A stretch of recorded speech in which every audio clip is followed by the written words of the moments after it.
নমস্কার বন্ধুরা, easy recipe with মৌ চ্যানেলে তোমাদেরকে স্বাগতম। আজ আমি তোমাদের জন্য নিয়ে এসেছি পনির মশলা রেসিপি।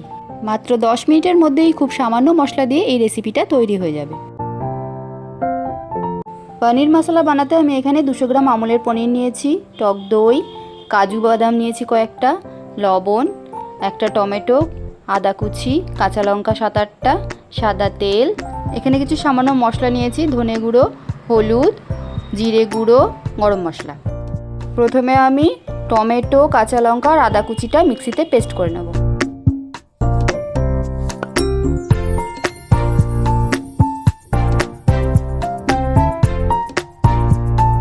ওই মিক্সির বাটিতেই দই আর কাজু বাদামটা পেস্ট করে নেব।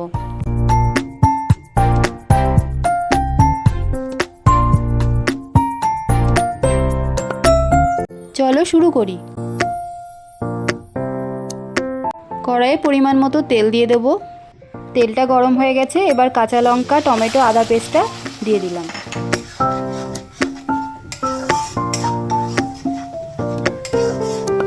স্বাদ অনুযায়ী লবণ দিয়ে দেব।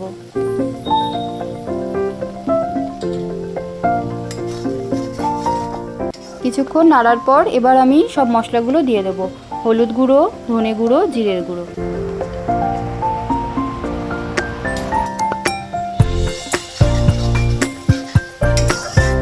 মশলাটা ভালো করে কষানো হয়ে গেছে, এবার টক দই আর কাজু বাদামের পেস্টটা ঢেলে দিলাম। মিক্সির বাটিটা ধুয়ে সেই জলটা দিয়ে দিলাম। লো হিটে রেখে ভালো করে মশলাটা কষিয়ে নিতে হবে। লো হিটে না রাখলে টক দইটা ফেটে যেতে পারে। মশলাটা ভালো করে কষানো হয়ে গেছে, এবার পনিরগুলো ঢেলে দিলাম। আমি এখানে কাঁচা পনির দিয়েছি, তোমরা চাইলে হালকা ভেজে নিতে পারো। লো হিটে রেখে পনিরটা ভালো করে মশলার সাথে কষিয়ে নিতে হবে। এবারে অল্প পরিমাণ জল দিয়ে একটু গ্রেভি বানিয়ে নেব।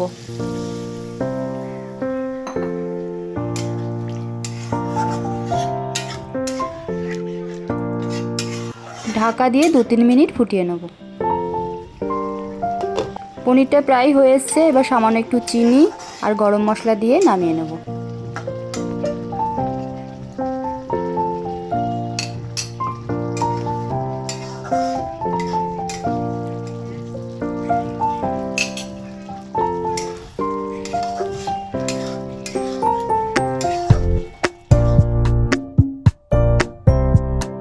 পনির মশলা রেডি। এটা তোমরা ভাত আর রুটি দুটোর সাথেই খেতে পারো। এরকম নিরামিষ পনির মশলা তোমরা বাড়িতে অবশ্যই একবার ট্রাই করো।